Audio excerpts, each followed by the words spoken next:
master de médecine palliative de l'Université de Créteil. Voilà, merci Lorraine. Et puis, on a aussi l'immense plaisir d'accueillir ici Jean-Philippe Pierron. Jean-Philippe Pierron qui est philosophe, qui est enseignant, professeur de philosophie sur l'Université de Bourgogne-Franche-Comté et qui est titulaire d'une chaire sur la valeur du soin. Voilà, alors merci bien de jouer le jeu de ce dialogue, de faire dialoguer ceux qui sont plus sur la clinique et ceux qui sont plus dans la recherche en sciences humaines.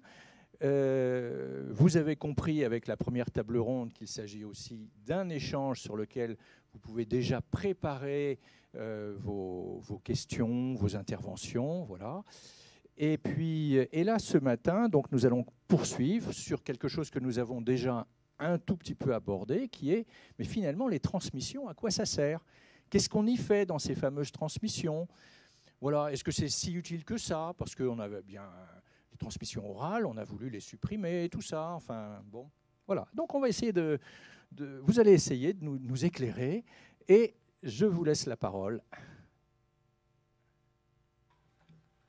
Bonjour. Alors moi, les transmissions, c'est un sujet qui m'intéresse vraiment beaucoup parce que c'est un sujet qui est au carrefour de plein de problématiques qu'on a dans nos équipes et qui les met en valeur d'une manière très explicite et très visible par tous. Donc je vous apprends rien pour les soignants qui sont dans la salle, mais c'est un lieu qui est vraiment majeur pour la prise en soin d'un patient. À Jeanne-Garnier, je vais le préciser parce que les transmissions ne s'organisent pas forcément partout de la même manière, mais pour les équipes de jour, on a une plage horaire de travail en 11 heures, ce qui nous permet d'avoir 2 temps de transmission dans la journée, en grande équipe, donc avec vraiment au sens très large, avec les soignants, tous les paramédicaux qui sont en transversal, mais qui du coup peuvent se joindre de temps en temps, enfin régulièrement, mais pas tout le temps. Les bénévoles, nos agents hospitaliers, voilà, c'est vraiment un temps en équipe au sens très large du terme. Donc ces 2 temps, ils correspondent... En fait, il y a des objectifs qui sont un peu différents sur ces 2 temps. Celui du matin à 9 h, il y a une infirmière. C'est vraiment institutionnalisé comme ça. C'est une infirmière qui anime ce temps-là, ou un infirmier, qui va venir en fait transmettre à l'équipe du jour où en est un patient, ce qui a été décidé dans les jours précédents, où est-ce qu'on va, ce qui a été discuté, les décisions qui ont été prises. Donc ce temps-là, la parole est peut-être un peu moins partagée, puisqu'il y a énormément d'informations à dire. Et le temps de l'après-midi, qui, à mon sens, est peut-être un peu plus intéressant, où là, les membres de l'équipe qui ont vécu les soins, la relation avec les patients le matin, vont venir mettre en confrontation un petit peu ce qui a été dit, ce qui a été décidé, avec le réel de la relation et du travail qui a eu lieu le matin avec le patient, soit pour alimenter les choses ou alors remettre en questionnement certaines décisions. Enfin, voilà, c'est vraiment un temps, pour le coup, où la parole est beaucoup plus dispatchée et où il y a beaucoup plus d'éléments qui vont venir se mettre en œuvre. Et je vais le détailler après.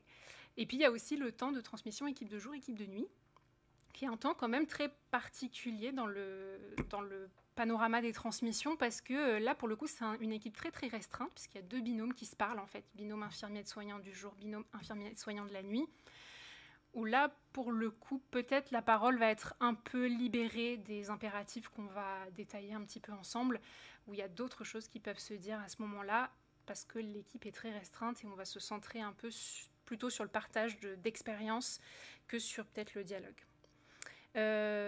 Donc les transmissions, on est d'accord, elles ont lieu vraiment de manière informelle, on continue tout au long de la journée, on parle tout le temps des patients, tout le temps de ce qui leur arrive, de ce qu'ils demandent, de ce qu'ils traversent, de ce qu'on a perçu chez eux, on en parle tout le temps. Mais ces temps institutionnels de transmission, ils ont quand même une valeur qui est très importante, et c'est ça que je vais essayer de m'attacher à mettre en avant là. Je voudrais quand même apporter une nuance, c'est que moi, le regard que je vais vous présenter là sur les transmissions, c'est pas forcément un regard qui est partagé par tous les soignants. Même au sein de ma propre équipe, c'est une vision des transmissions qui est discutée. Moi, j'ai quelques collègues qui ont cette vision de la transmission hyper factuelle, donc on ne sort pas de ce qui s'est passé, de ce qui a été décidé, de ce qui a été fait.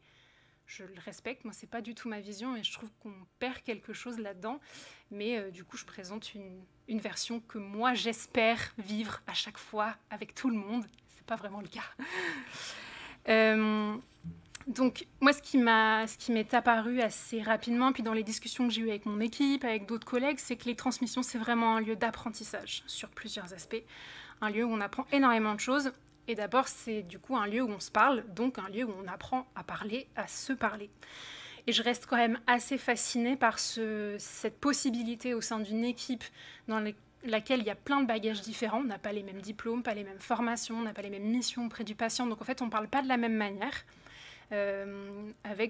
Pour donner un exemple un peu caricatural, mais des médecins qui peuvent avoir des termes très incisifs, qui regroupent des notions extrêmement précises, là où des soignants vont avoir besoin d'utiliser beaucoup plus de mots. L'exemple qui vient, par exemple, c'est le terme de cyanose. Un médecin va utiliser le mot cyanose, ça correspond à une réalité clinique extrêmement bien définie, là où peut-être un soignant dont le mot ne lui vient pas directement parce qu'il ne le manipule pas aussi souvent qu'un médecin, va détailler, il a les extrémités froides, violacées. Ça correspond exactement à la même chose, mais on ne dit pas du tout de la même manière. Donc je reste quand même assez fascinée sur cette capacité au sein d'une même équipe à voir coexister plusieurs langages comme ça, qui pourtant se comprennent les uns les autres, mais qui ne sont pas tout à fait les mêmes. Donc moi je trouve qu'il y a vraiment un enjeu là au sein de nos équipes de faire vivre cette coexistence des langages, de bien être conscient qu'en fait il n'y en a pas un qui prime sur l'autre, parce que la sincérité et le réel qui est décrit est le même s'ils ne s'expriment pas de la même manière, c'est pas du tout grave et il n'y a pas de hiérarchie l'un sur l'autre, quoi. C'est dans un de vos ouvrages, Monsieur Pierron, que j'ai lu une phrase qui m'a beaucoup éclairée sur ce truc-là. C'est, vous parlez à un moment de promouvoir des formes de narration justes. Alors, vous ne parlez pas forcément de la notion de transmission, mais je trouve que ça rejoint vraiment ce que j'essaye de dire là-dessus. Des formes de narration justes, ça ne veut pas dire forcément les mêmes mots tout le temps. C'est juste le raconter de la manière la plus juste possible, telle qu'elle nous est apparue. Et puis, dans les transmissions, un truc que j'aime bien, c'est qu'en fait, on raconte en fait une histoire. On occupe une position de conteur. Donc, transmettre, c'est raconter une histoire, même si elle est très courte, même si elle n'intéresse pas les autres. Des fois, je raconte des trucs qui se sont passés avec un patient, j'ai l'impression que ça n'intéresse pas du tout mes collègues, mais pour moi, c'était hyper important de le raconter, parce que c'était très fort, quoi. Et donc... raconter, en fait, on va raconter la relation de soins, ce qui s'est dit ou ce qui s'est exprimé, et puis dans tout ça, c'est mettre la proposition d'accompagnement qu'on a faite sur la table face au regard des autres. Et là, dans cet enjeu-là, moi, je trouve il y a, dans ce qu'on perçoit auprès d'un patient, par exemple, je prends l'exemple de la souffrance, mais on perçoit pas la souffrance juste dans l'alarme. Ce qui va nous permettre de percevoir la souffrance, c'est aussi le mouvement intérieur que ça va provoquer. On va aller vers l'autre pour l'écouter, pour y être attentif. Et dans cet enjeu des transmissions, donc de raconter ce qui s'est passé, il y a ce truc d'aller provoquer chez les autres au moins un tout petit peu de la même chose, quoi. Au moins un petit peu de les mettre en mouvement de la même manière. L'exemple qui me vient, qu'on a très régulièrement, c'est nos patients qui ont tellement peur de se tourner sur le côté, parce qu'ils ont tout le temps peur de tomber. Et c'est d'aller décrire à mes collègues la manière dont ce patient va peut-être se tétaniser dans le lit, la manière dont il va nous repousser, pour les appeler à cette délicatesse encore plus importante auprès de ce patient-là, parce qu'il y a là un enjeu dans son accompagnement qui est important et qui participe vraiment à son bien-être. Mais si je ne le transmets pas avec cette émotion qui m'a mise dans cet état face à ce patient que je sens se rétracter, bah, peut-être que ça ne touche pas mes collègues de la même manière et peut-être que du coup, ils ne pourront pas s'ajuster tout à fait pareil. Et dans le prolongement de ça, quelque chose qui me frappe, moi, beaucoup dans nos transmissions, c'est comment est-ce que tous nos corps vont parler. Personne ne fait de transmission froidement, assis sur sa chaise, sans bouger. Moi, ce que je vois de nous, quand on fait des transmissions, c'est l'escarre au niveau du sacrum, il est comme ça, je peux mettre mon poing dedans comme ça. C'est vraiment, il y a un truc de l'image du corps qui s'exprime. Il a mal, il était comme ça, c'était horrible. Enfin, il y a tout le corps qui se met à parler avec. C'est ça aussi qui vient nous permettre à tous de se rejoindre dans ce qui se passe pour un même patient. Un autre enjeu, j'ai plein d'idées, hein, donc je parle hyper vite, mais voilà, qui, moi, m'a beaucoup frappée. Et en fait, cette réflexion-là que j'ai autour des transmissions, elle est venue au moment où, justement, mon équipe a connu des gros changements, où il y a un grand nombre de personnes qui sont parties, des nouvelles personnes qui sont arrivées. Et où là, je me suis dit, mais en fait, nos transmissions ne sont plus du tout les mêmes. J'ai l'impression de parler de trucs où, en fait, avant, c'était parfaitement évident. Et en fait, maintenant, ça ne l'est pas du tout. Donc, il faut réapprendre quelque chose avec des gens. Donc, ce qui m'a amené à ça, c'est que de comprendre qu'en fait, ce qui est attendu dans les transmissions, c'est pas du tout ce qu'on apprend à l'école. À l'école, on apprend la transmission de données, actions, résultats. Mais en fait, ça correspond pas à la réalité de ce qu'on fait. Qu'on soit en soins palliatifs ou ailleurs, c'est pas la même chose qui est attendue dans les transmissions. Donc, il y a quelque chose là-dedans des soignants qui se mettent à l'école de leur propre pratique, des soignants qui se mettent à l'école d'autres soignants pour apprendre ce socle commun dont on hérite, en fait, puisqu'on se le transmet. Voilà. Et tout ça, ça se fait par l'écoute des différences de discours et de perception à propos d'un même patient. Et c'est là-dedans qu'on va construire cet équilibre qui est très délicat dans la justesse de la réponse qu'on va pouvoir donner à un patient. Donc, moi, c'est quelque chose qui me paraît évident, mais je le dis parce que c'est pas forcément évident pour tout le monde. Mais soigner, ça se fait en collectif parce que c'est en relation. Et c'est la même chose quand on apprend à soigner. On n'apprend pas à soigner tout seul dans son coin. Personne n'a la science infuse pour savoir comment est-ce qu'on peut écouter une souffrance existentielle ou qu'est-ce qu'on peut répondre à ce genre de choses. On l'apprend parce qu'on a entendu plein d'autres gens répondre d'une certaine manière, qu'on s'est posé la question sur est-ce que cette réponse, elle me convient, est-ce qu'elle est adaptée à ce patient-là et comment est-ce que j'en construis une dans la situation-là en s'inspirant de tout ça. Et puis, dans nos transmissions, en écoutant les autres, identifier ce qui fait transmission. Donc, ce qui est important dans un soin auprès d'un patient, je trouve qu'on apprend aussi beaucoup des uns des autres à observer chez un patient. C'est-à-dire que c'est pas forcément évident quand on arrive en unité de soins palliatifs que la dyspnée, enfin les difficultés respiratoires, c'est aussi important. Des patients qui sont dans un état dyspnéique en permanence, où en fait ça fait partie de la base et en fait on n'en parle plus, alors que pourtant c'est hyper important dans leur accompagnement, leur prise en charge et c'est un symptôme sur lequel il y a beaucoup d'actions qui peuvent être mises en œuvre. Donc ça on l'apprend au fur et à mesure et du coup le regard s'affine en écoutant ce que les autres transmettent des soins qu'ils ont prodigués, de la relation qu'ils ont eue avec un patient.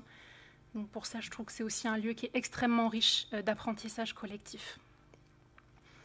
Et puis quelque chose qui m'a frappée aussi, c'est cette question qui ressort, qu'on soit novice ou expérimenté. Quand on a un collègue qui raconte l'exemple typique, parce qu'en fait, il n'y a pas de réponse toute faite, c'est un peu les questions existentielles, du genre « ça fait mal de mourir », des questions que les patients peuvent avoir comme ça, qui sont extrêmement fortes et pour lesquelles personne n'a vraiment de réponse à donner, quoi. Enfin, qui le sait si ça fait mal de mourir? Pas grand monde. Enfin, personne. Et donc, c'est, voilà... Monsieur Truc, il m'a demandé si ça faisait mal de mourir. Et cette question qui sort, qui jaillit des autres, bah alors t'as répondu quoi? Et je trouve que c'est une phrase qui dit tellement de trucs de ce qu'on vit en transmission. Il y a quelque chose de dis-moi ce que tu lui as répondu, parce que moi là je sais pas du tout ce que j'aurais pu répondre, et du coup qu'est-ce qui t'est venu?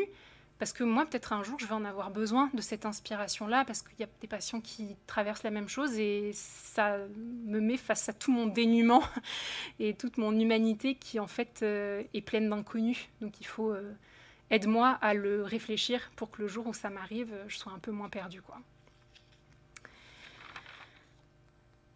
Donc ça, c'était sur ce que j'avais envie de dire à propos de l'apprentissage au sein des transmissions, mais c'est bien entendu pas que ça. Dans ce temps institutionnel, il y a aussi l'expression d'une culture d'équipe qui se fait de manière forte. Alors, mes collègues ont déjà un petit peu parlé de cette question de la hiérarchie. Au sein des équipes, c'est peut-être un petit peu un tabou en soins palliatifs, mais moi, je ne suis pas convaincue qu'il n'y ait pas vraiment de hiérarchie. Je pense qu'il y en a une. Même dans une équipe qui est hyper bienveillante et qui est très ouverte à la discussion, tout ça, il y a quand même des notions de hiérarchie, rien que parce qu'il y a des gens qui occupent des fonctions institutionnelles fortes. Je pense notamment à nos infirmières coordinatrices, mais dans d'autres structures, ça peut être un cadre. Le médecin aussi occupe une position institutionnelle qui est forte.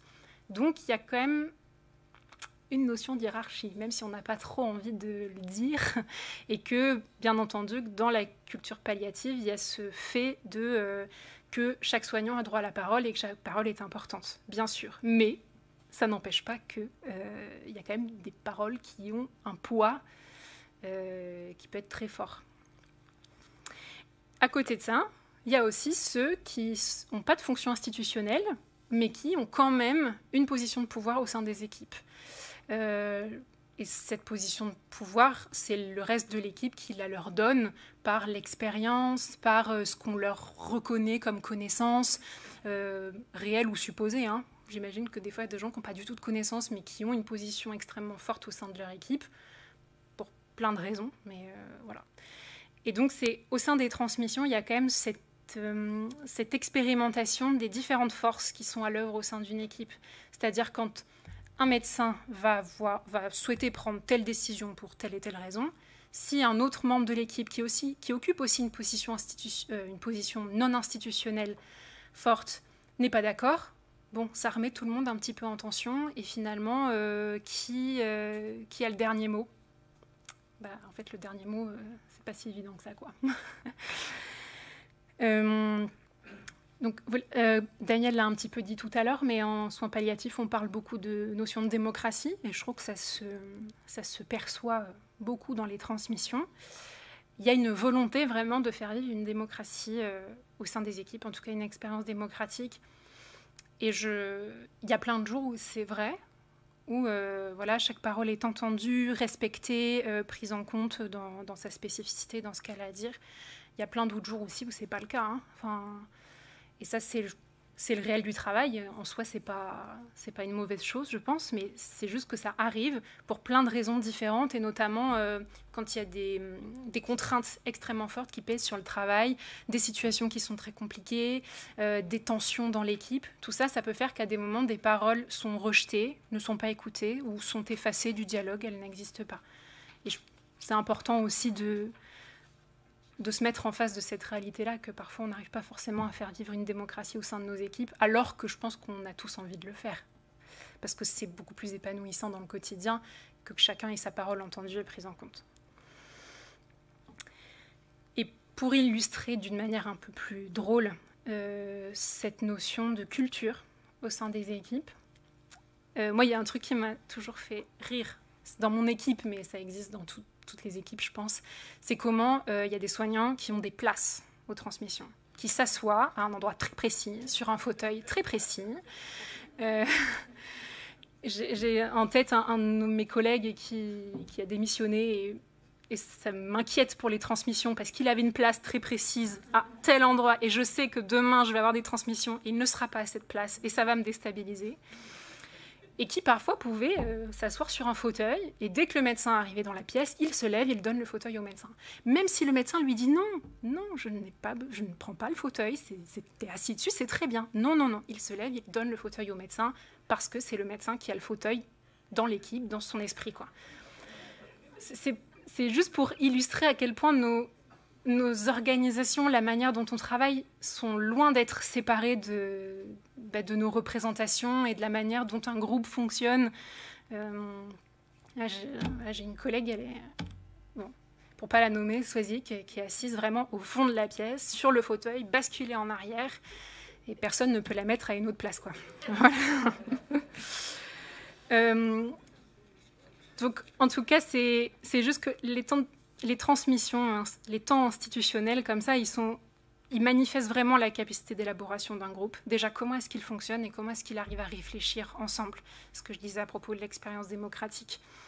Donc, je trouve que c'est un enjeu qui est hyper important à conscientiser, parce qu'en fait, ça a énormément d'impact sur la manière dont on travaille, sur la manière dont on se parle et sur ce qu'on fait, de ce qu'on partage. Bon, je vais encore enfoncer une porte ouverte, mais l'exercice soignant, c'est un exercice qui est en responsabilité. Je pense que tous les soignants ont conscience que ce qu'ils font a des impacts. Et donc, on ne le fait pas à la légère, quoi. On prend notre travail au sérieux. Je pense que c'est le cas pour tous les soignants. Et du coup, comme on prend les choses au sérieux, dans les temps de dialogue, ça peut aussi être des temps où, du coup, il y a de la confrontation. On n'est pas toujours d'accord, et comme on est animé par le désir de faire le bien et de le faire bien, pour vous citer Monsieur Pierron, n'est-ce pas, chacun va occuper une opinion, une posture qui, selon lui, est très importante, parce que pour lui, cette personne-là, c'est faire le bien, le faire bien, quoi. Donc, peut-être que je ne vais pas me reconnaître dans les opinions des autres et dans ce qu'ils ont envie de décider pour tel et tel patient. Donc, c'est forcément un lieu où y a de la friction, Et vraiment, par rapport à tout ce que j'ai décrit avant, je ne veux pas décrire une vision idyllique des transmissions parce que moi, j'ai des souvenirs de transmissions un peu catastrophiques avec des portes qui claquent, des gens qui s'engueulent, des tensions qui rejaillissent, on ne sait pas trop d'où ça vient. Et en même temps, même si sur le moment c'est difficile, ça dit quand même quelque chose de soignants qui sont engagés dans leur travail, de soignants qui ont envie de le faire bien. Et du coup, c'est quand même très précieux quand on se dispute. Parce que, je ne sais pas si disputer c'est le bon terme, mais en tout cas, quand il y a ces tensions-là qui s'expriment. Parce que ça montre que tout le monde est au travail et que tout le monde a des choses à dire et y réfléchit, quoi. Et dans cette continuité-là, juste pour conclure cette idée, c'est que du coup, dans ce temps de transmission, il y a bien sûr quelque chose de l'ordre des relations entre nous qui s'exprime, de l'ordre de quel crédit on accorde à la parole de tel et tel collègue, de quelle manière cette parole-là elle est influencée, est-ce que je peux entendre tel collègue de la même manière que tel autre, c'est pas sûr. Parce qu'on ne s'estime pas forcément exactement tout le temps de la meilleure des manières. Il faut dire ce qui est. Donc, ce temps de transmission, pour ma troisième idée, c'est quand même un temps qui est très habité par des tabous et des contraintes. La première contrainte, qui est un vaste sujet en soins palliatifs et dans le monde du soin en général, c'est l'enjeu du temps, qui est présent dans nos transmissions aussi. Je ne sais pas si c'est le cas dans vos équipes, mais en tout cas, les transmissions, c'est à telle heure. Il faut avoir une très bonne raison pour être en retard. La seule raison possible étant un patient qui va très mal. Aucune autre raison n'est valable. Et à telle heure, il faut qu'elle soit finie, parce qu'on a d'autres trucs à faire. Donc, on ne peut pas se parler pendant une éternité. Donc ça, c'est les avantages. C'est-à-dire que, du coup, ça évite un peu les digressions. Parfois de s'éloigner du sujet patient et de commencer à parler tout un tas d'autres trucs. Mais ça a aussi ses inconvénients, c'est-à-dire quand il y a des contraintes très fortes qui pèsent sur notre travail. Donc, l'exemple, c'est un service qui est plein, 3 ou 4 patients qui ne vont pas bien, où du coup, il y a beaucoup de choses à changer, à adapter, à mettre en place. On a eu 2 entrées, donc il faut aussi prendre le temps de les accueillir, de parler d'eux. Quand il y a tout ça qui s'accumule, forcément, comme notre temps n'est pas adaptable à cette charge de travail-là, il y a des choses qui vont être mises de côté. Et j'ai l'impression, c'est dans mon expérience, que ce qui va à ce moment-là passer de côté, parce que c'est le plus difficile à mettre en mots, parce que c'est ce qui demande le plus de nuances et peut-être de réflexion, c'est la dimension de la relation avec le patient. Parce que c'est très facile de parler d'un fait. Voilà, il a présenté tel symptôme, j'ai fait tel médicament et ça a donné ça. Bien sûr que c'est important de se le dire, on est d'accord, ça compte beaucoup. Mais il se passe aussi plein d'autres choses dans un soin auprès d'un patient qu'on a besoin de se partager parce que ce patient-là va évoluer au cours de son hospitalisation ou pas, mais du coup la question est pourquoi est-ce qu'il n'évolue pas? Est-ce que c'est normal ou pas? Est-ce qu'il faut faire quelque chose ou pas? Mais du coup cet enjeu-temps dans les transmissions, c'est quelque chose qui vient comme un catalyseur des difficultés que rencontre une équipe, quoi. Et puis quelque chose qui me fait un peu rire aussi, c'est la contrainte des mots qui appartiennent à certaines personnes ou à certaines disciplines.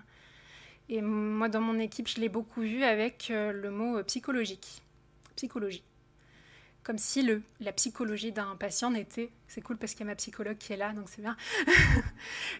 Comme si ce que vit un patient psychologiquement n'appartenait qu'à la psychologue. Il y a quelqu'un qui s'en occupe, il y a quelqu'un qui est capable de le faire. C'est sa discipline, elle le gère, quoi. Donc elle le fait très bien, c'est super. Mais les soignants font aussi beaucoup de choses de cet ordre-là. Et quand je dis soignants, je pense médecins, infirmiers, de soignants, puis aussi les agents hospitaliers qui peuvent avoir des discussions très riches avec des patients. Et les bénévoles, bien sûr. Je ne veux pas vous vexer. Mais du coup, le fait que ce mot-là soit tellement associé à une discipline, je trouve qu'il y a, en tout cas je l'ai senti dans mon équipe, des soignants qui du coup ne se sentent pas du tout légitimes à occuper cette question-là. Donc, dans mon équipe, petit à petit, ce que j'ai fait, en tout cas, c'est d'utiliser un autre mot. Donc, dans mes transmissions écrites, comme on est quand même sur le modèle cible, donc on identifie le problème et on détaille ce qui s'est passé, ça se discute aussi, je suis d'accord, mais en tout cas, c'est comme ça qu'on fonctionne. C'est d'utiliser, par exemple, le terme vie psychique comme cible. J'aurais pu en utiliser un autre, peut-être. Enfin, c'est envisageable. Mais ce terme-là, qui n'appartient à personne et qui, du coup, appartient à tout le monde, j'ai vu petit à petit mes collègues, hop, le mot qui pop, parce qu'elles ont besoin de parler d'un patient qui leur a dit que leur sœur était décédée il y a 4 ans dans l'unité de soins palliatifs et que ça les a terrorisées. Enfin, et qu'elles ne savaient pas trop où le mettre ailleurs parce que la psychologue, c'est pas moi, quoi. Donc, il y a quelque chose dans le langage qui peut brider la pensée, qui peut brider la parole, et il faut faire des contours. Voilà, occuper les petits chemins plutôt que l'autoroute, des fois. Et quelque chose dont mes collègues ont déjà parlé aussi tout à l'heure dans la notion de tabou, c'est... moi, je l'ai senti... surtout parce qu'à un moment, j'ai travaillé avec des personnes qui n'étaient pas du tout d'accord avec moi sur cette vision-là, la place du ressenti dans les transmissions, donc la place de la subjectivité du soignant dans ce qu'il dit du soin et du patient. J'ai eu cette confrontation avec des soignants qui estiment que ça, c'est pas professionnel, que tu n'as pas à dire l'impression que tu as eue auprès d'un patient, que tu n'as pas à dire ce que ça t'a fait ressentir de l'entendre dire telle ou telle chose, que tu n'as pas à dire je me demande si. Parce que ce ne serait pas une attitude professionnelle et que voilà, tes impressions et tes ressentis n'ont pas à être là quand on parle du patient. Je peux entendre d'une certaine manière, enfin je crois que je peux comprendre l'idée du coup de ne pas envahir la place par ce qu'on est en tant que soignant au détriment du patient. Je peux comprendre cette idée-là. Mais en même temps, c'est aussi ce qui fait la relation avec le malade, quoi. C'est aussi ce qui fait qu'on a une relation de personne à personne. C'est parce qu'on est tous les deux impliqués dedans, donc on est tous les deux des acteurs. Et puis, amputer le soignant de cette partie de lui-même, c'est quand même l'amputer de son identité et le résumer un peu à une blouse qui est connectée à un pur esprit et qui ne fait rien d'autre, quoi. Donc c'est assez réducteur quand même. Et je trouve que l'enjeu, il est plutôt sur le fait de donner à la subjectivité une juste place. Et c'est là aussi que le collectif, l'équipe a toute sa place. C'est-à-dire de prévenir une subjectivité qui se ferait compréhension absolue de la situation. On est d'accord que c'est pas parce que moi j'ai eu l'impression que ce patient était très anxieux à l'idée de voir ses parents que c'est le cas. C'est juste que j'ai eu cette impression dans tout ce qu'il m'a fait percevoir. Mais peut-être que je me trompe. Et c'est là que l'équipe a une place, c'est-à-dire de dire oui, peut-être que c'est ça. Mais tu sais, moi j'ai eu l'impression qu'à des moments c'était plutôt avec sa sœur. Enfin, je vous donne un exemple complètement bateau, hein, mais c'est pour faire saisir l'idée. Donc c'est le croisement de ces regards permanents, et ça, en fait, ce temps de collectif, de croisement des regards, à part au sein des transmissions, eh ben, on n'en a pas beaucoup. Donc ça, c'est pour ce qui est des temps formels, et puis bien sûr, il y a tout ce qui est des temps informels, qui sont en permanence tout au long de la journée, et qui sont un espace peut-être là où les transmissions institutionnelles ont quelque chose de peut-être d'enfermant, de contraint. L'informel libère la parole parce qu'on peut choisir un peu nos interlocuteurs, parce qu'on peut choisir de quoi on parle, parce qu'on peut choisir de reparler de ce qui a été dit en temps formel. Donc il y a un espace là peut-être de parole qui se libère là où la parole était très contrainte, un peu trop peut-être, à des moments contrainte en temps formel. Et puis ça permet de digérer ce qui s'est dit, d'en saisir les enjeux, les contraintes.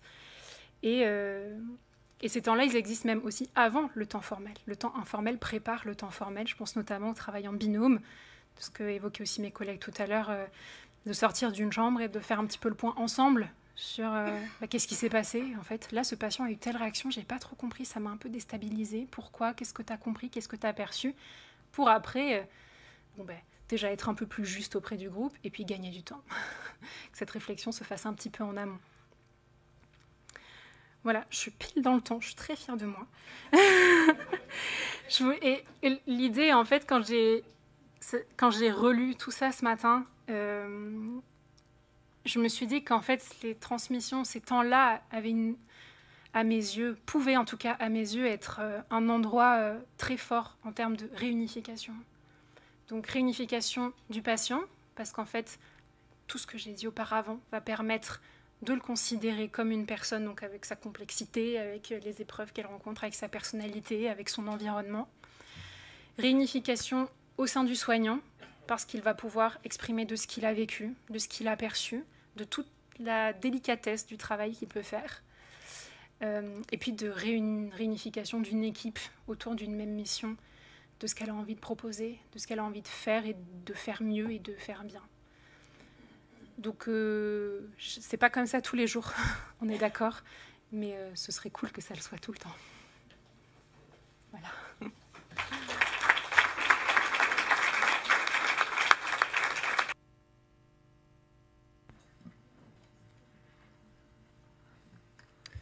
J'espère que j'aurai la même fierté que Lorraine en respectant le temps. D'abord, peut-être dire, enfin, merci de m'avoir invité, puis en même temps, je veux dire que je suis impressionné et réjoui par la capacité qu'ont les professionnels en fait de faire retour sur leur travail et de prendre le temps pour le décrire et dire ce qui s'y engage. Enfin, je trouve que c'est aussi un cadeau qu'on se fait de cette façon, de prendre soin du soin de cette façon. Et donc, ce sera un contrepoint, parce qu'il y a tellement de choses qui ont été bien dites et puis importantes que voilà, donc ce sera un contrepoint. On avait une métaphore médicale tout à l'heure, j'en rajoute une. En fait, la première chose qui m'a frappé, moi, c'est que ce mot de transmission dans le monde médical, enfin, moi, je l'associe d'abord à une catégorie qui n'est pas médicale, qui est une catégorie qui est celle de la contagion. MST, hein, maladie sexuellement transmissible. Et donc, en fait, c'est intéressant de se le dire. Pourquoi la transmission dont on parle, elle n'opère pas, ou est-ce qu'elle opère sur le modèle d'une contagion, hein? Parce qu'au fond, dans cette distinction sur laquelle Lorraine a terminé sur le formel et l'informel, il y a un tas de choses qui se disent, qui transpirent, comme on dit, hein, et qui font le cœur d'une équipe ou d'un service, qui sont informulés et qui pourtant eh bien, nous imprègnent, hein, sur un mode en fait contagieux. Et de cette façon, ce va-et-vient entre le formel et l'informel, c'est comment on remet sur le métier du langage et de la friction parfois, en tout cas de la discussion, ce qui pourrait être pensé sur un modèle strictement organique. Et de fait, la métaphore de la contagion, c'est une métaphore organique autour de la question de comment on fait corps ensemble, hein, là où la transmission, on pourrait en avoir une conception très mécaniste, hein. Et en fait, ce qui me frappait dans l'exposé, c'est qu'en fait, ce qui est en jeu, c'est d'avoir la question de la fluidité d'une unité retrouvée qui a une signification organique, mais pas tout à fait pensée sur le modèle de la contagion, mais qui prend ses distances avec la mécanicité d'une réduction de la transmission à de la fonctionnalité, hein. Donc ça, c'est une toute petite remarque que je me suis faite. Et puis la seconde remarque que je me suis faite, ça c'est la catégorie de transmission, elle est très présente aussi dans les systèmes d'information des armées. Il y a à l'armée ou dans les armes, dans les systèmes d'armes, les transmissions, c'est un enjeu majeur, hein. Et en fait, quand on dit transmission dans ce contexte-là, c'est la réduction de la transmission à sa dimension d'information. Et en fait, dans ce qui a été partagé, on voit bien qu'il y a un espèce d'écart entre une conception très, très riche et finalement assez existentielle de la question de la transmission et la réduction de celle-ci à un échange en fait d'informations dont le modèle consisterait à dire finalement qu'entre nous, c'est ce que vous avez rappelé, c'est le modèle données, action, résultat, hein, qui réduit finalement les échanges interhumains, et langagiers ou non langagiers d'ailleurs, simplement à des codes, hein. Il y a l'émission d'un signal dont on aimerait que sans perte il soit reçu par l'autre. Et en fait, cette question de comment on fait avec l'équivoque, comment on fait avec l'ambigu, comment on fait avec les luttes de pouvoir, elle voit bien que ce modèle idéalisé, il est à questionner. Je vais revenir là-dessus dans quelques instants. Et puis peut-être la dernière chose en préambule, c'est de rappeler, c'est une distinction, on peut la discuter, hein, toutes les distinctions sont discutables, mais de dire en fait que parfois on confond en fait transmettre et communiquer. Et je crois que ces catégories ne sont pas tout à fait du même registre. Hein. On pourrait le dire ainsi, la communication, en fait, elle est plutôt de l'ordre du spatial, là où la transmission, elle est plutôt de l'ordre temporel. Ce que je veux dire par là, c'est que la question de la communication, elle est comment on fait pour franchir l'écart spatial qu'il y a entre moi et l'autre pour essayer de le rejoindre, et donc comment on fait monde commun à partir de là, là où la question de la transmission nous installe dans le temps et dans un voyage dans le temps. Transmisseo, hein, c'est ça, c'est un voyage dans le temps long et une modalité en fait du temps de traversée personnellement ou collectivement. D'où l'étymologie partagée, ça a été évoqué dans la première table ronde tout à l'heure, hein, l'étymologie partagée entre la transmission et là où les traditions. Hein. Parce que finalement, la question du tradere, du mot latin tradition, il renvoie aussi à cette idée d'un voyage dans le temps. Et donc la question étant, combien de temps, enfin quel temps, de quel temps est-il question? Et là, je proposerais je reprendrai une distinction, je la détourne un tout petit peu, mais une distinction que je crois éclairante, en fait, enfin, qui peut nous éclairer, en tous les cas, que faisait Ricoeur en disant, en fait, bon, je la détourne un tout petit peu, mais c'est dans un texte qui s'appelle Temps et récit, où en fait, il propose en fait de dire que quand lui il parle de tradition, mais je veux dire que je tiens ici les deux catégories un petit moment pour synonyme, il y a une question fondamentale, en fait, qui est pourquoi nos histoires personnelles sont affectées par d'autres histoires qui nous ont devancés et affecteront peut-être celles qui nous succéderont. Donc il y a une expérience, bon, dans notre jargon on dirait phénoménologique, hein, qui est en fait comment notre expérience ici et maintenant, en fait, et c'est celle aussi d'être affectée par tous les devanciers qui nous ont aidés à être ce que nous sommes. Et donc cette expérience-là, de être affecté par l'expérience de l'autre, eh c'est celle que spontanément nous faisons. C'est ce qui était présenté par la personne qui était à cette place-là tout à l'heure.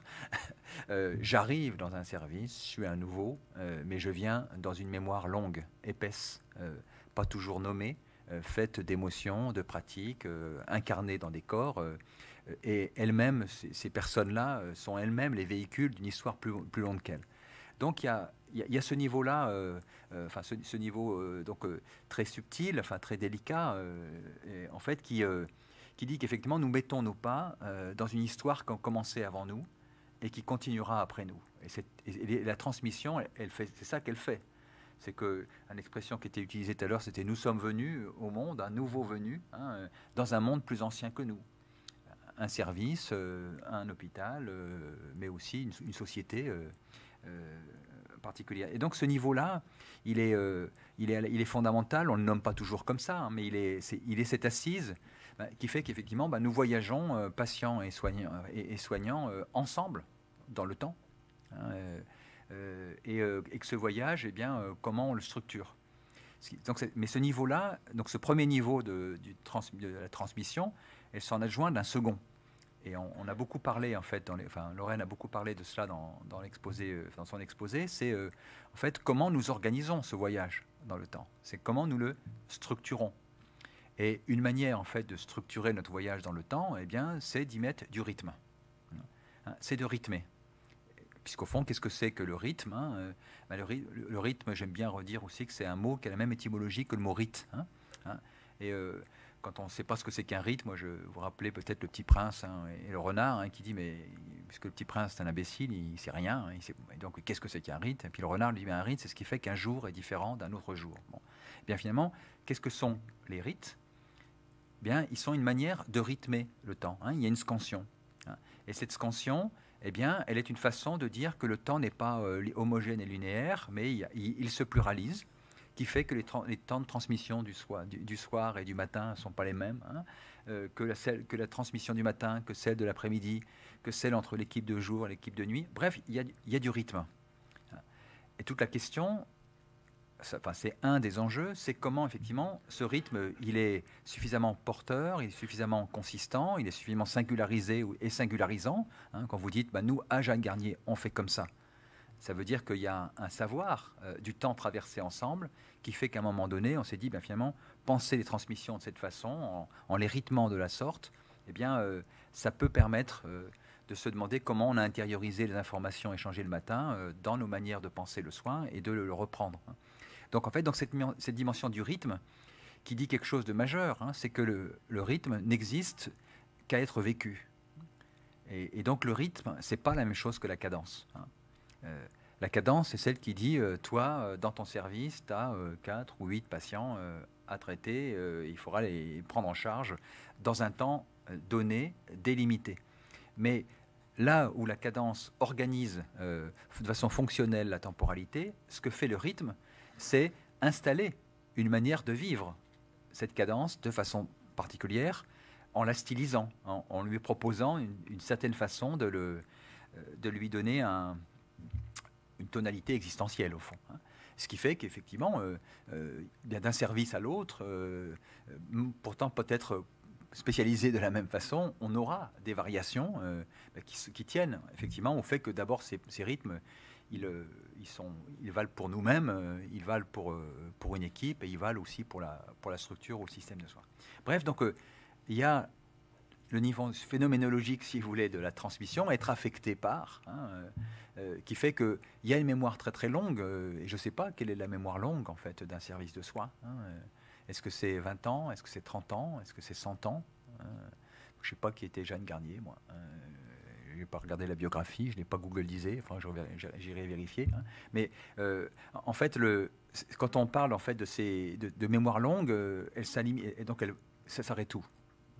Il n'est pas sûr en fait que nos gestes, on évoquait la technicité des gestes soignants, on voit très bien que ces gestes techniques, eh bien, nous réactualisons au présent des gestes qui sont des gestes d'une très très longue ancestralité, d'une certaine façon. Donc on réactualise, on donne du nouveau à quelque chose en fait qui a, je ne dis pas qui est abyssal, mais en tout cas qui nous installe dans une longue temporalité. Bref, donc il y a ce temps profond, il y a le temps de l'organisation donc des transmissions, donc qui rythme, qui organise, qui singularise.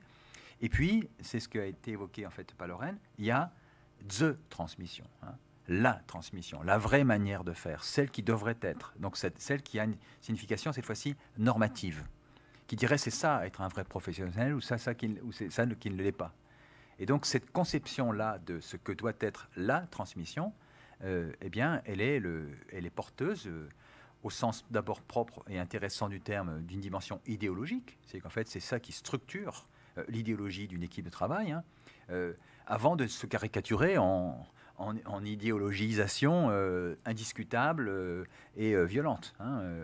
C'est tout le problème on peut avoir une inventivité en fait professionnelle qui inaugure un type de modalité de la transmission qui sera typique de Jeanne Garnier ou de la psychiatrie institutionnelle. Enfin, on pourrait prendre un tas d'exemples pluriels. Mais comment on passe de ça à sa dimension autoritaire?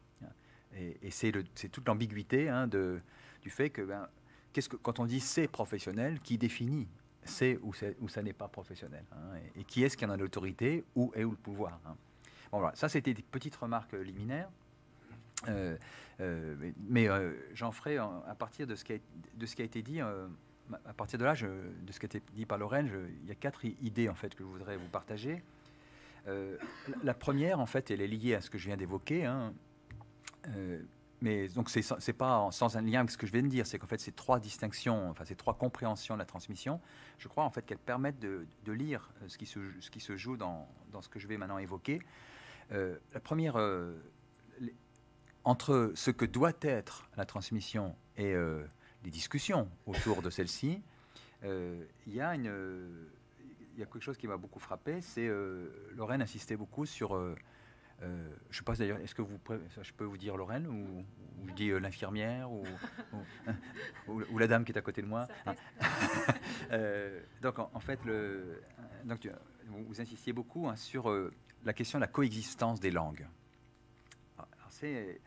Ça m'a rappelé en fait le texte d'un collègue philosophe qui s'appelait François Marty, qui avait publié un livre qui s'appelait La bénédiction de Babel. Pas la malédiction, la bénédiction de Babel. Et en fait, sur cette idée que le fait qu'il y ait une coexistence des langues pour le soin, c'est à la fois ce qui le complique et à la fois ce qui l'enrichit. Et en fait, comment on fait face à cette pluralité des langues, hein, sans parler de la question de ceux qui seraient les spécialistes de tel type de langue, hein. Alors cette pluralité des langues, elle est d'abord, avant d'être un problème, elle est intéressante parce que ce qu'elle dit, c'est qu'effectivement, on a des lignes de discours qui ne chantent pas sur les mêmes, sur les mêmes tonalités, ou en tout cas plus précisément sur les mêmes fréquences. C'est-à-dire qu'effectivement, on a des lignes qui sont très marquées par le souci de l'exactitude, hein, disons biomédicale, hein, la question de l'information. Et puis on a d'autres lignes qui sont plutôt du souci, sur le registre de la rectitude existentielle, hein. Et il y a des choses en fait qui peuvent se dire dans une forme de rectitude littéraire, mais qui ne rentrent pas dans les catégories de l'exactitude scientifique ou biomédicale, hein. Et donc, qu'est-ce qui est le plus juste, hein, finalement, pour parler de la cyanose, hein, c'est ça qui est intéressant. Ça dépend ce qu'on veut dire, en fait, hein. Ça dépend de quoi il est question. Et toute la difficulté, une des difficultés, plutôt, me semble-t-il, c'est que dans une unité de soins palliatifs et dans un contexte médical, il y a une langue officielle, quand même, hein. Enfin, il y en a peut-être plusieurs. Il y en a au moins une de langue officielle. C'est la langue du biomédical et l'invitation que le biomédical a progressivement initiée de segmenter les spécialistes des langues, hein. Il y aura les spécialistes du bio, hein. Il y aura les spécialistes du psy, et puis il y aura les spécialistes du social, hein, bio-psychosocial, hein. Bon. Et au fond, cette pluralité des langues, elle existe parce que en se spécialisant, elle donne à chacun un regard sur la situation, une intelligence et une expertise sur la situation, mais c'est pas par hasard que le dernier mot de Lorraine, c'était la question de l'unification. Parce qu'effectivement, si chacun est spécialiste d'un segment, où est-ce qu'on réunit ce qu'on a séparé pour bien le traiter, hein. Et il y a cette question, l'enjeu, donc à quoi servent les transmissions, puisque c'est notre question, elle est autour de là, c'est comment remettre de l'unité dans ce qu'on a divisé au nom de la spécialisation pour être efficace, hein. Et donc c'est cette tension, hein, entre unifié et séparé qui est en permanence en fait à habiter, hein. Donc pluralité de Babel, donc qui est intéressante, mais je dirais il y a la langue médicale, enfin au sens biomédical, hein, donc qui prépare donc la division du travail de soins, mais qui est aussi marquée par un autre problème, en fait, qui est qu'on peut considérer que la bénédiction de Babel, c'est un problème, en fait. C'est plutôt une malédiction, hein. Et donc, il faudrait inventer une langue universelle, hein, qui serait la langue standard, par le biais duquel tout serait parfaitement lisse, transparent, sans équivocité et sans ambiguïté. Et on a des dispositifs à ça, hein. C'est le tableur Excel, la gouvernance par les indicateurs et par les nombres, et la langue de la mesure qu'on use sans mesure, hein, qui, elle, vient araser complètement la pluralité des langues pour, au nom de la fiabilité, prise pour de la confiance, parce que c'est aussi une caricature, hein, au nom de la fiabilité, parce que finalement la mémoire des soignants est parfois défaillante, pas nos ordinateurs, hein, mais moi j'aime bien redire que les ordinateurs, ils ont de la mémoire, mais ils n'ont pas de souvenirs, hein, et on soigne avec souvenir, pas avec de la mémoire, hein, enfin pas au sens de la mémoire des ordinateurs. Et donc donc cet enjeu, un des enjeux en fait de ce qui abîme le soin aujourd'hui, c'est cette façon de vouloir imposer une langue universelle via le carnet de santé numérique, hein.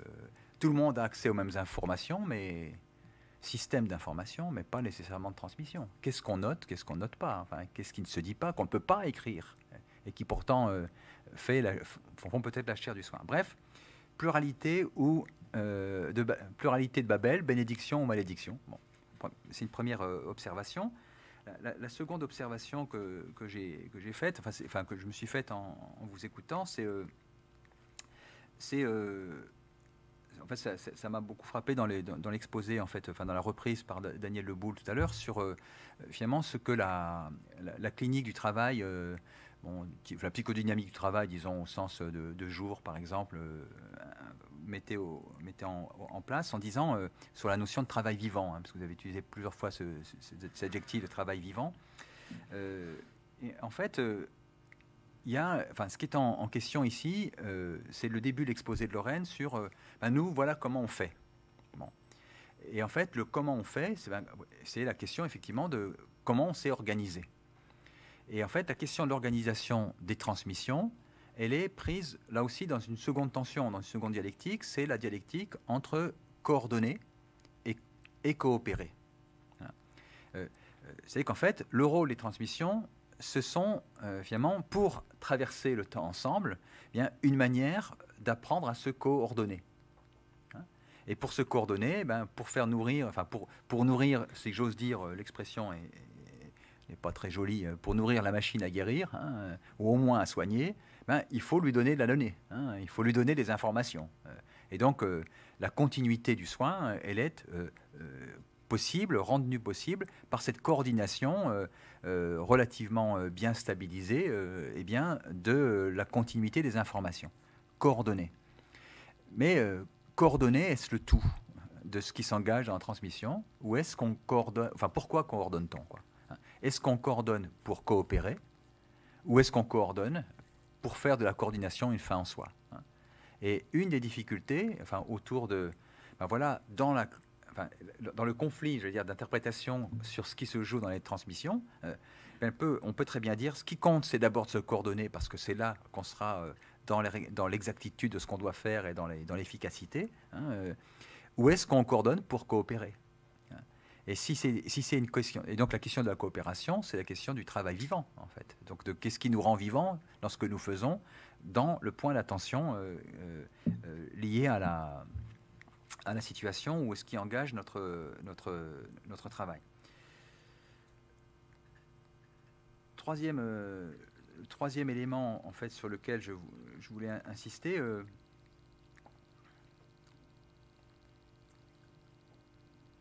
Pour pas être trop long, j'en zappe un. Je voudrais en fait m'arrêter sur un aspect en fait qui m'a interrogé. C'est quand Lorraine disait en fait dans le deuxième temps d'intervention, il y a différentes positions et donc en fait nous échangeons, nous transmissions dans un cadre relativement en fait démocratique. Et en fait je me suis interrogé en fait sur ce mot parce qu'en fait, à quoi servent les transmissions? On pourrait à cette question rajouter une autre question qui est pour qui les transmissions? C'est-à-dire qu'en fait, à quoi servent les transmissions? Alors, puisqu'on est entre nous, j'allais dire entre personnes qui, à l'intérieur d'une unité de soins, cherchent à penser ce qu'ils font, on va dire c'est pour nous. À quoi elles servent? C'est pour nous, au service et avec les patients. Et donc cette dimension, donc cette question, elle a son importance, c'est qu'effectivement les transmissions, elles ont une signification pour faire vivre le milieu interne d'un collectif de travail.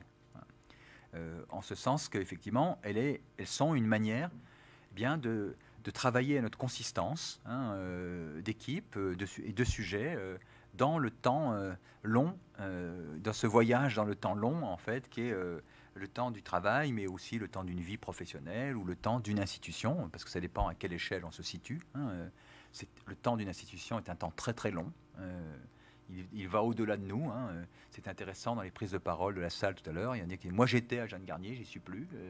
Moi j'y arrive. » C'est qu'en fait, on est pris dans un vaisseau. Enfin, c'est ça la transmission. On est pris dans un vaisseau temporel, une machine à avancer dans le temps, mais dans le temps très très long. Et donc, les transmissions, elles servent à faire vivre effectivement cette unité, mais qui n'est pas une unité donnée, qui est toujours une unité conquise. En tout cas, c'est tout le débat. En fait, sur la place faite à la conflictualité à l'intérieur en fait d'un collectif de travail, ou d'une communauté laborante. Est-ce que l'unité entre nous, elle est donnée, ou est-ce qu'elle est construite, ou est-ce qu'elle est conquise? Alors, on aimerait qu'elle soit donnée, qu'il y ait une espèce d'adhésion spontanée au projet qui fait que, par contagion, justement, vous rentrez dans les murs de Jeanne Garnier ou de quelque structure, et ça transpire. C'est comme... moi, je suis prof, donc en fait, nous, c'est les valeurs de la laïcité, quoi. Vous avez le concours de l'éducation nationale, donc ça y est, vous savez ce qu'est la laïcité, quoi. Ça se transpire, vous n'avez pas besoin de le dire. Bon, c'est pas tout à fait comme ça, quoi. Enfin bref, donc est-ce que donc l'unité entre nous, c'est une unité qui est donnée, ou est-ce que c'est une unité en permanence à reprendre, à conquérir, à travailler sur fond de dissensus ou de désaccords ou de différences, enfin, ou de pluralité. Donc c'est une question pour nous, en interne. Mais sans doute c'est un réflexe trop pavlovien, mais la question démocratique, c'est une question qui dépasse bien évidemment les murs d'une institution de soignants. Et en fait, je me disais en vous écoutant, en fait, que c'est intéressant de se demander comment finalement les lieux professionnels sont des lieux où s'expérimente la démocratie dans sa dimension vivante, qui peut nous servir au dehors. Hein. C'est-à-dire qu'en fait, qu'est-ce qui se passe? Comment cette manière de vivre les transmissions à l'intérieur de la vie professionnelle éclaire le regard que nous portons sur ce qui se fait ailleurs, dans le champ social, hein, dans le champ sociopolitique. Hein. C'est-à-dire que finalement, il y a une pratique, je ne veux pas exagérer l'idée qu'une communauté professionnelle, c'est une communauté pré-politique, mais si on prend la mesure de ça, ça veut dire effectivement que prendre le soin de la qualité des transmissions, c'est interroger comment, dans nos sociétés, on en prend très très peu soin. Que ce qui est abîmé dans nos sociétés, c'est précisément une conception vivante de ce que c'est que la démocratie, parce que la démocratie, c'est effectivement aussi ça, c'est traverser le temps long ensemble de nos pluralités autour d'un projet commun. Et c'est-à-dire qu'en fait, ce que je veux dire par là, c'est que on dit il y a la culture palliative. Eh bien, la question de la culture palliative, c'est aussi un débat en fait qui a une signification pour une société, une signification politique. On le sait en plus dans le temps que nous traversons autour de ces débats sur la question ou pas de l'aide active à mourir. C'est en fait comment nous nourrissons de notre compétence professionnelle, eh bien, dans d'autres secteurs, enfin bref, comment ce que j'expérimente dans mes milieux professionnels, je peux le mobiliser pour faire vivre l'espace démocratique. Enfin, voilà. Bref, remettre du dehors là où on pourrait penser que la question elle est aussi au-dedans. Je suis fier de moi parce que j'ai fini 30 secondes avant le temps qui m'était imparti.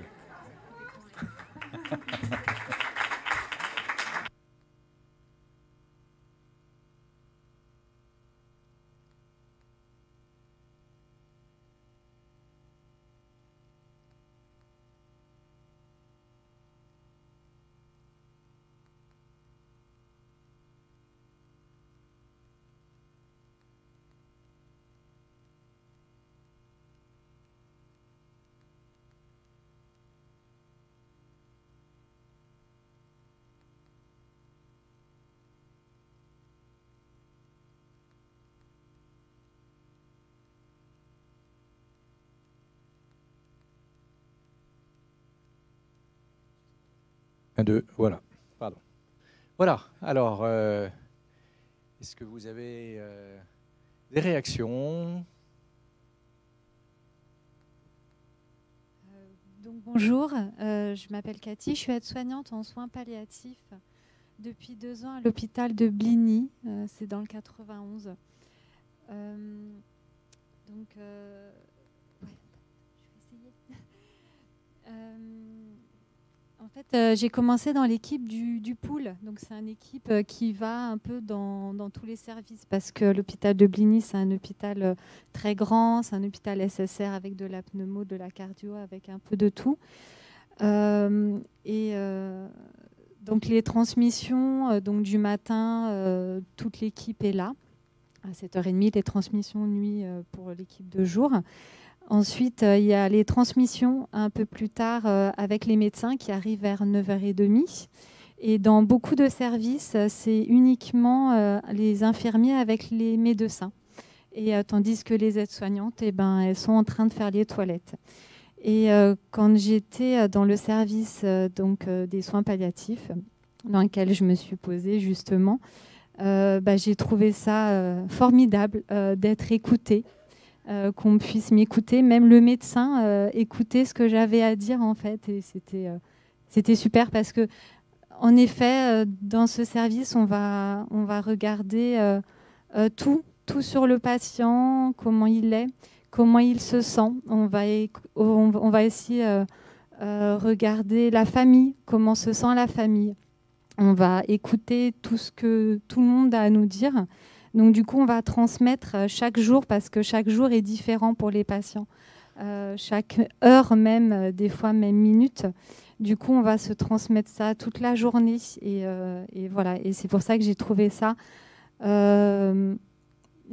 Et je me suis sentie bien d'être aide-soignante, en fait, dans cette équipe. Je me suis sentie humaine. De partager autant, ça a été vraiment très, très important et ça m'a appris beaucoup de choses également. Et voilà. Et dans tous les autres services, on n'a pas tout ça, en fait, et c'est bien dommage. Parce qu'il faut écouter aussi les aides-soignantes, même les ASH qui parlent beaucoup aux patients. Voilà, donc voilà, c'est tout ce que j'avais à dire. Merci beaucoup. Merci pour ce témoignage qui nous dit quelque chose à la fois de l'utilité de tout un chacun, mais aussi quelque chose aussi, ce que j'entends derrière, c'est de la reconnaissance aussi du travail.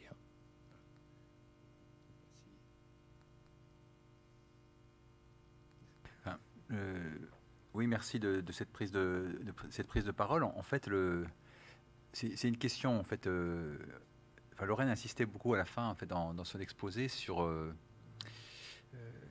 finalement justement sur cette question de la pluralité des niveaux de prise de parole. Et c'est qui est un interlocuteur valable, en fait. J'entends dans votre intervention. C'est qui définit ce qu'est un interlocuteur valable ou une interlocutrice valable. Et donc, quand le mot, pour reprendre ça, à l'instant, c'est la question de la reconnaissance. On voit très très bien que cette question, elle est extrêmement importante dans un contexte de soins où on a, je disais tout à l'heure, une manière en fait d'envisager la question du rapport à l'autre à partir d'une langue dominante, en tout cas d'un prisme interprétatif dominant, qui est celui, je disais, du biomédical ou du biopsychosocial, si on ne veut pas, entre guillemets, stigmatiser les médecins. Ce n'est pas du tout l'objectif du propos, mais et en fait, dans une division du travail où, en fait, qui définit les espaces de légitimité des prises de parole, comment on invente des espaces potentiels où on fait du disruptif. Alors, Lorraine dit, j'ai inventé un mot inclassable dans les sémiologies des langues. Finalement, vie psychique, on ne sait pas trop où le mettre. Ce n'est pas tout à fait la propriété. Donc, autrement dit, c'est comment nous inventons des catégories qui ne sont pas classables dans la division sociale du travail, au nom ou au service, justement, d'une forme de reconnaissance mutuelle. Mais ça veut dire quand même au préalable de qui on invite à la discussion. Et pourquoi on n'invite pas. Donc c'est aussi alors là, en l'occurrence, c'est aussi une question démocratique. Voilà.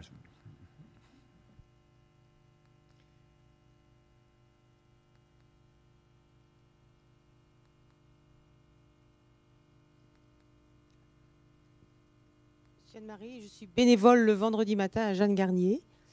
Alors dans cette maison de Jeanne Garnier, nous les bénévoles, nous assistons aux transmissions, mais lors des transmissions, nous ne prenons pas la parole. Voilà.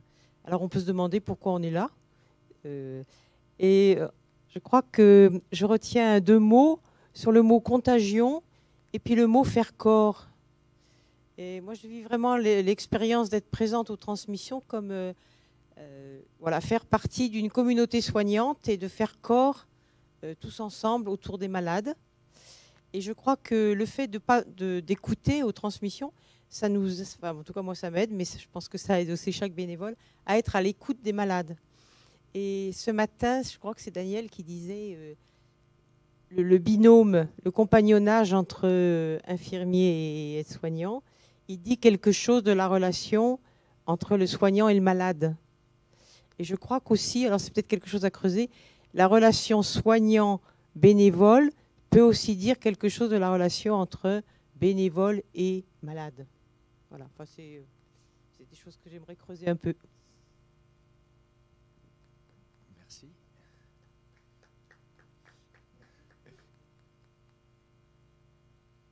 Moi, je voulais juste rebondir sur la place des bénévoles parce que moi, on a eu une expérience dans mon équipe il n'y a pas hyper longtemps sur une décision de sédation profonde et continue maintenue jusqu'au décès qu'un qu'une équipe, le jour présent, a décidé de ne pas accepter cette demande, et où moi qui suis là sur le week-end avec les membres de l'équipe qui sont là sur le week-end, ont du mal à comprendre.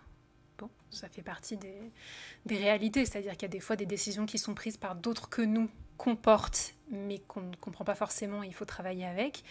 Et on remet cette question sur la table lundi. Pas sous l'angle de « faut-il endormir aujourd'hui cette dame ?» parce que, bon, entre-temps, elle a beaucoup décliné, donc la situation clinique était hyper différente, elle s'est sédatée toute seule, quoi, je puis dire. Mais on a remis cette question un lundi matin, donc les bonnes transmissions du lundi, où il y a tout le week-end à raconter, voilà, on est chaud, quoi. Donc on n'a pas compris cette décision. Comme il y avait des membres de l'équipe qui étaient là ce jour-là, est-ce qu'on peut en reparler et comprendre pourquoi est-ce que vous avez dit non? Parce qu'on n'a pas compris pourquoi vous avez dit non et que ça nous a mis très en difficulté sur le week-end. S'ensuit une discussion très compliquée, évidemment, parce que la décision était loin d'être évidente, loin d'être claire, tout le monde avait un peu des explications différentes, c'était très brouillon, voilà. Et où en fait notre bénévole, à la fin de cette discussion, donc évidemment c'est peut-être un bénévole avec lequel il y a une relation très particulière qui permet que lui s'exprime à ce moment-là, dans un moment aussi délicat de l'équipe, nous fait un retour sur son sentiment très impressionné de notre capacité à ne pas laisser les choses sous le tapis. Et nous exprime qu'il entend que c'est hyper compliqué pour nous et qu'on s'engueule, quoi, mais que lui, ça lui apprend quelque chose à cet endroit-là et ça le rassure sur ce qu'on fait au quotidien et sur la manière dont on aborde les choses. Et c'est pour dire que cette position du bénévole qui est à la fois dans l'équipe, mais qui en même temps n'est pas professionnel, encore moins professionnel de santé, qui du coup est quand même un peu extérieur, nous, à ce moment-là, enfin en tout cas pour moi, m'a fait du bien, après une autre dimension dans le contexte de l'équipe, avec quelqu'un qui est capable d'apporter un tout petit peu de regard et une forme de sens dans la confrontation qui était en train d'avoir lieu. Et quand on est pris dedans, c'est parfois un peu compliqué d'y trouver une porte de sortie. Lui nous en a proposé une sous l'angle de même si c'est compliqué, vous arrivez quand même à remettre quelque chose sur le tapis et c'est très important. Voilà, donc merci. Oui, puis je prolongerai en fait peut-être en disant aussi que deux choses. La première, c'est que la parole du bénévole, même si elle peut être informée, n'est pas une parole technique. Ou pas installée en tout cas dans le dispositif technique de la division sociale du travail de soins, comme je disais. C'est qu'en fait, et donc qu'est-ce que ça veut dire? C'est que ça ouvre même si ça ouvre même dans le silence d'une parole qui n'est pas prise, l'idée que nos communications en fait ne sont pas des communications qui n'échangent que des informations. C'est qu'en fait, une bonne partie de l'instrumentalisation du langage à des fins d'efficacité, c'est de se construire sur le modèle question-réponse. Je caricature un tout petit peu. Mais en fait, le soin, avant d'être réponse à des questions, il est réponse à un appel, à l'aide. Et donc, c'est ça qui est maintenu vivant. Et puis peut-être la seconde chose que je veux dire, c'est que quand on dit en fait transmission, justement dans la distinction qui était faite tout à l'heure entre transmission formelle et transmission informelle, il y a donc des formes minuscules en fait de la transmission, celles qui sont alors soit en creux autour de ce qui a été évoqué sur la question du tabou ou de ce qu'on n'arrive pas à nommer ou qui n'arrive pas à venir au langage, et puis ces formes effectivement très délicates. Enfin, vous avez utilisé 3-4 fois cet adjectif. C'est effectivement important. Et donc ces formes en fait donc de la transmission délicate, qui peut-être ne parviennent pas, qui se disent dans l'entre-deux, dans l'entre-deux de l'inclassable. On ne pourra pas le mettre dans la T2A, ça sera difficilement identifiable, et c'est pourtant quelque chose qui fait la continuité de ce qu'on a, de ce qu'on fait dans les activités séparées.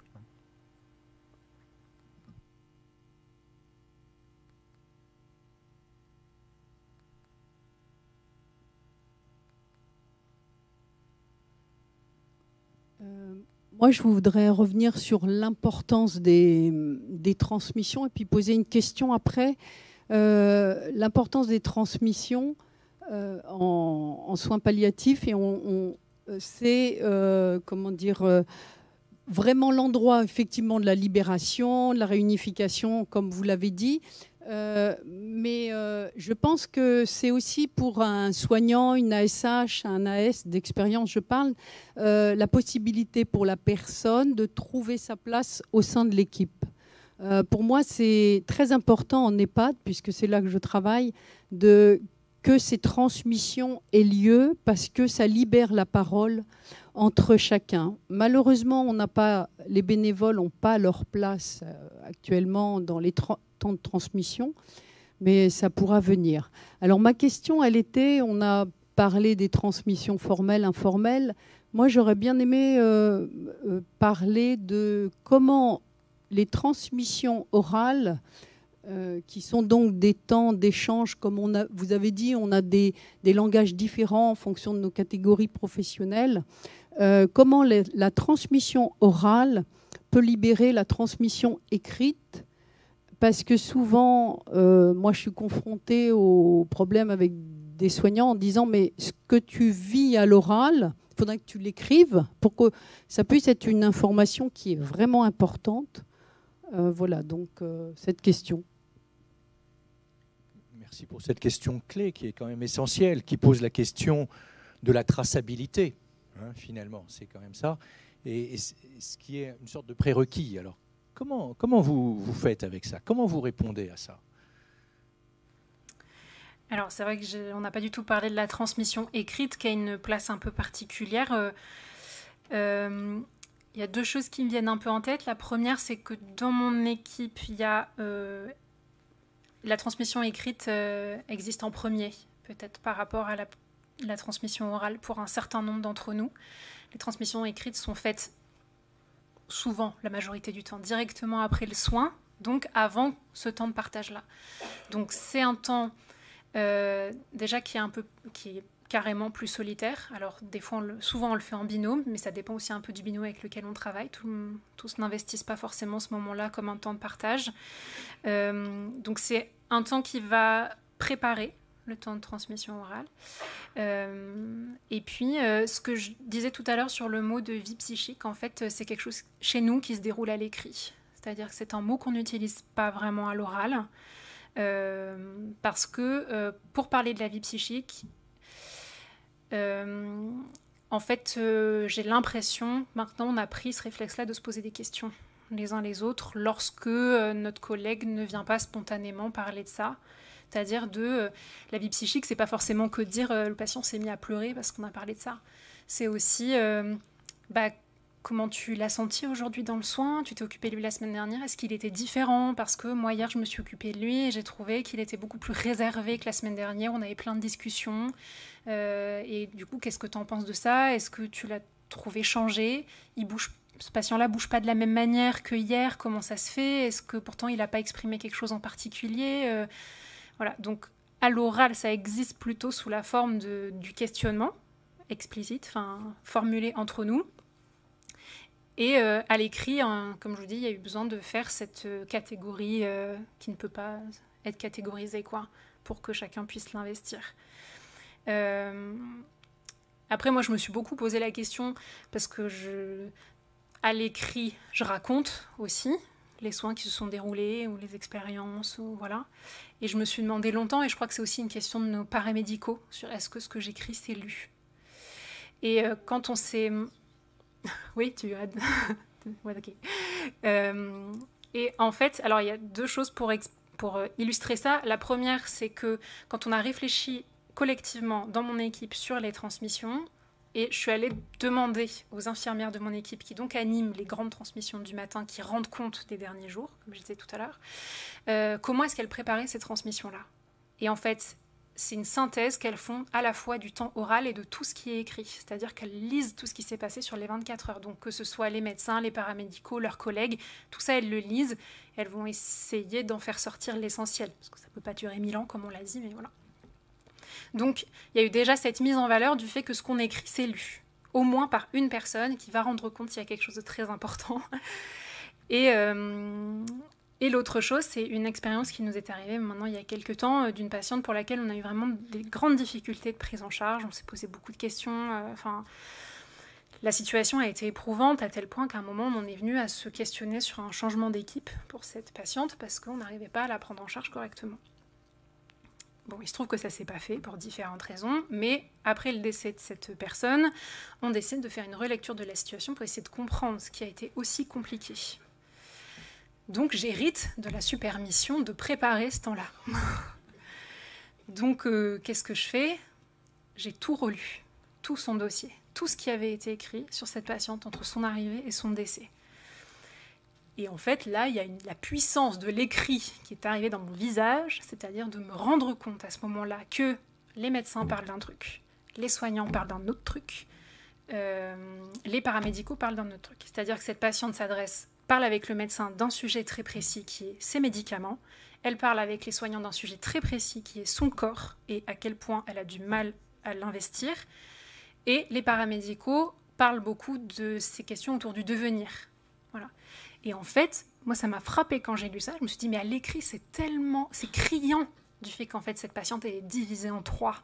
Et qu'en fait, à aucun moment dans nos transmissions, avec la parole, on a réussi à réunir ça et identifier ce problème majeur-là, alors qu'à l'écrit, tout y était. Et du coup, relire la situation et ce qui s'était passé pour cette patiente à la lumière de tout ce qu'on avait écrit, ça fait prendre conscience que ce qu'on écrit a du poids et que c'est vrai que c'est aussi un travail d'encourager chacun à l'investir. Enfin, je sais pas si ça répond à la question, mais en tout cas, voilà.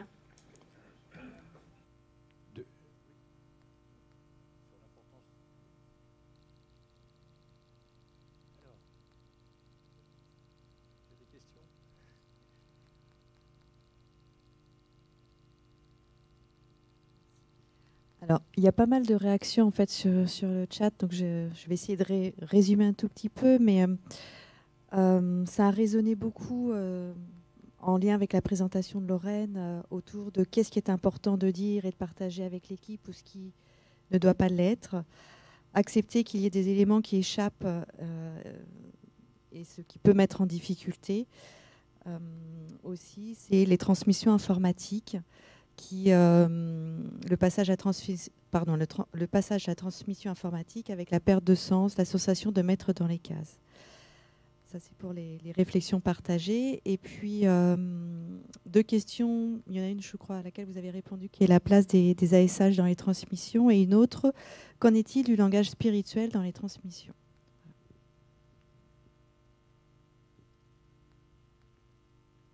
Alors, sur cette dernière question. Langage spirituel dans les transmissions.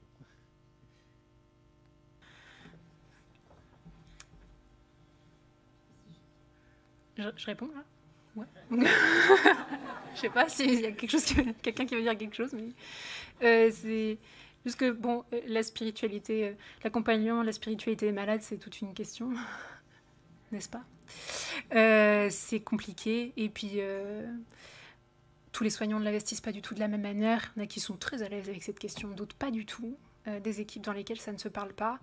Et j'ai envie de dire, pour faire le lien avec la question sur la transmission informatique, on a quand même cette chance à Jeanne Garnier, qui j'espère restera telle qu'elle, c'est-à-dire que certes on utilise des cibles pour nos transmissions, c'est-à-dire que je nie pas du tout le côté pratique que ça a, c'est-à-dire quand on a un patient qui a un problème de transit, il y a une cible élimination où on va parler du problème de transit. Ça fait gagner du temps, c'est sûr. Ça fait avancer les actions, tout ça. Donc c'est important, enfin ça sert en tout cas quelque chose. Mais par rapport à d'autres structures où j'ai pu travailler, ces cibles-là ne sont pas définies informatiquement. C'est-à-dire que je peux mettre le mot que je veux.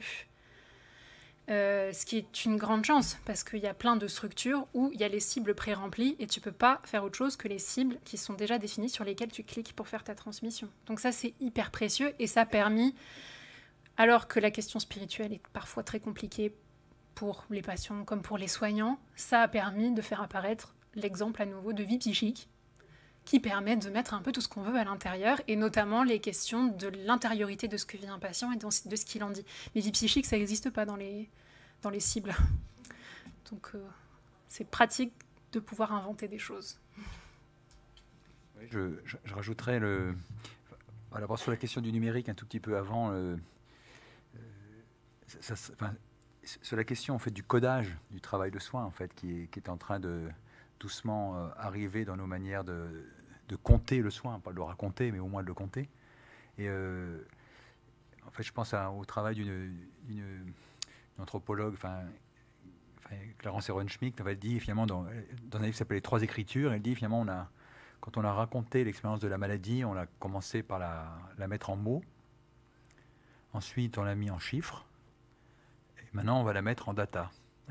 Et en fait, au fur et à mesure, il y a une espèce de distanciation et d'abstraction qui se construit dans l'expérience en fait de l'autre, dont il ne faut pas être dupe. Et donc c'est la question de comment on refait une pluralité, qu'est-ce qu'on fait de cette pluralité, ou est-ce qu'on rêve d'une espèce d'unité enfin retrouvée dans une langue universelle qui serait celle des données massives. Sur la question du langage spirituel, c'est comme ça que c'était l'expression, c'était ça, un langage. Je me dis, est-ce que c'est une question de langage ou est-ce que c'est une question d'attention ou d'un certain type d'attention? Parce qu'effectivement, on pourrait dire, il y a le bio, il y a le psy, il y a le socio, puis après, il y aurait aussi les spécialistes du SPI, quoi. Et ça serait qui, c'est quand, alors, et donc, comment on définirait? Est-ce que c'est une division des tâches en disant, voilà, il y a les religieux, ils sont faits pour ça? Ou est-ce que si c'est une qualité d'attention, cette dimension d'attention, c'est ce que vous disiez tout à l'heure à propos des gestes techniques, qu'est-ce que ça peut signifier, une prise en compte d'une attention à portée spirituelle dans un geste technique, ou bien dans une manière de penser le retour chez soi ou l'impossible retour chez soi dans le travail des assistantes sociales. Enfin, je trouve que c'est la question de comment le spirituel s'articule avec quel type de catégorie culturelle et pas que cultuelle. Voilà, c'est une question, enfin c'est des questions difficiles du moment, mais ça serait intéressant de, je ne sais pas ce qu'il y a dans la question posée, donc je fais une réponse vague. Oui, moi je voulais pas revenir en fait sur la question de la spiritualité, je voulais revenir sur la question de la démocratie, qui a été reprise à la fois par Lorraine et par Jean-Philippe. Bien sûr qu'en soins palliatifs, il y a des chefs, et heureusement qu'il y en a. Parce que c'est quoi la définition du chef dans une équipe? C'est celui qui a le pouvoir de trancher. Et c'est important qu'il y ait quelqu'un qui ait ce pouvoir de trancher, parce que sinon les discussions pourraient s'éterniser et pourraient durer beaucoup trop longtemps. Et en même temps, ce pouvoir de trancher, il est soit conféré par l'organisation du travail, par l'institution. C'est ce que M. Piron vous parlez quand vous parliez de coordination. Et Lorraine nous a dit qu'il y a aussi une autorité qui est conférée par le bas, qui est conférée par la reconnaissance d'une forme de compétence ou d'expertise, c'est-à-dire une maîtrise particulière du travail qui fait que on a envie de l'écouter. Et c'est vrai que le problème dans des organisations du travail, c'est quand celui qui détient l'autorité qui lui est conférée par l'institution ne la détient pas par le bas, du fait de la reconnaissance. Donc ça, c'est vrai que c'est une problématique. Et sur la question de la démocratie, M. Piron, vous disiez, est-ce qu'on peut envisager les lieux du soin, les lieux du travail du soin comme des lieux pré-politiques? Ça soulève une question qui est, est-ce que la démocratie, c'est d'aller mettre un bulletin dans une urne tous les 5 ans, finalement, lors d'une campagne électorale, ou est-ce que le véritable lieu de la démocratie n'est pas le lieu du travail? Ce qui rejoint une thèse, vous aviez parlé de 2 jours, qui est la thèse de la centralité politique du travail. C'est-à-dire que si on est dans des organisations du travail qui ne permettent plus aux travailleurs et aux soignants de faire l'expérience de la démocratie, est-ce que d'une certaine manière, on est toujours en démocratie? Oui, moi je suis assez. Merci de cette belle question. Comment dire quand on dit en fait démocratie, on dit à la fois une certaine modalité de compréhension de ce que c'est qu'un régime politique, un pouvoir exercé par le peuple pour le peuple, une définition qui ne mange pas de pain, si je puis dire. On espère qu'elle en donne. Mais à cette définition, on en adjoint une seconde, ce que j'entendais un petit peu dans l'exposé tout à l'heure, c'est l'idée que la démocratie, c'est aussi une ambiance sociopolitique particulière qui est marquée par l'idée d'une égalité des conditions. On n'est pas défini par ses statuts. Et donc, que tu sois de la haute ou de la basse extraction, tu es citoyen ou citoyenne. Bon, et dans notre langage républicain, on appelle ça la fraternité, une catégorie compliquée mais qui est intéressante. Et puis il y a une troisième strate qui est la démocratie, ce sont des pratiques de soins mutuels, des pratiques de care, pour le dire comme ça. Et donc ces pratiques de soins mutuels par lesquelles nous ménageons le monde, nous entretenons le monde commun. Et de ce point de vue-là, effectivement, les manières de prendre soin du monde commun, bien sûr, ce monde commun, elles ont lieu à l'égard de celui qui est affecté par une maladie grave, mais elle est aussi une forme d'expérience de la fraternité qui a un sens politique majeur. D'autant plus que ce type d'institutions sont soutenues par les fonds publics. Et donc ça pose la question de ce qui s'expérimente de la sororité ou la fraternité dans les institutions de soins, bien, est clair. Ce qui s'expérimente ou ce qui a du mal à s'expérimenter en dehors. C'est-à-dire qu'en fait, j'insistais là-dessus parce que finalement, quand vous êtes intervenu tout à l'heure, Madame, sur le et nous, quelle parole pour les ASH, cette question-là, en fait, à l'intérieur des services de soins, c'est aussi la question du au-dehors de ceux qui ont la parole ou ceux qui ne l'ont pas, ceux qui parlent et qu'on n'écoute pas. Je ne veux pas aller plus loin, mais... On peut peut-être justement aller plus loin, c'est-à-dire qu'il faut bien voir, même historiquement, cet espace de vie démocratique a été celui qui a été le plus rapidement mis à mal. Pour les plus vieux d'entre nous qui ont vécu le passage aux 35 heures à l'hôpital, le passage aux 35 heures, ça a été d'abord et avant tout la suppression des transmissions orales. Et le remplacement, après, progressivement, les transmissions ciblées, le tableur Excel, la normatisation et tout ça. C'est-à-dire que la place à ce qui peut se vivre dans les transmissions, de tout ce que Lorraine nous a décrit, a été rayée de la carte, j'allais dire quasiment du jour au lendemain, historiquement. Voilà. Là, bon, forcément, et nous, on est un petit peu en USP, une sorte de dernier carré qui pouvons vivre peut-être ça. Est-ce que, pour reprendre quand même le titre de la journée, est-ce que vous faites un lien avec la crise des vocations? Est-ce que ça a une telle importance que est-ce que ça y contribue? On n'a pas parlé de cette crise des vocations encore ce matin. Je pense que ça serait quand même important d'aborder cette question-là.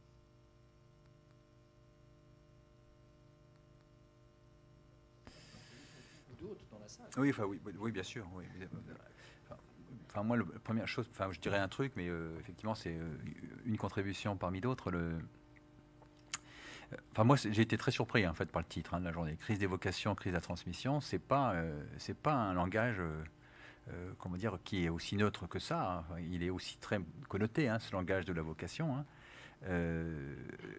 Moi, j'ai le souvenir des grèves infirmières des années 90, dans lesquelles les infirmières disaient infirmière, c'est pas une vocation, c'est une profession.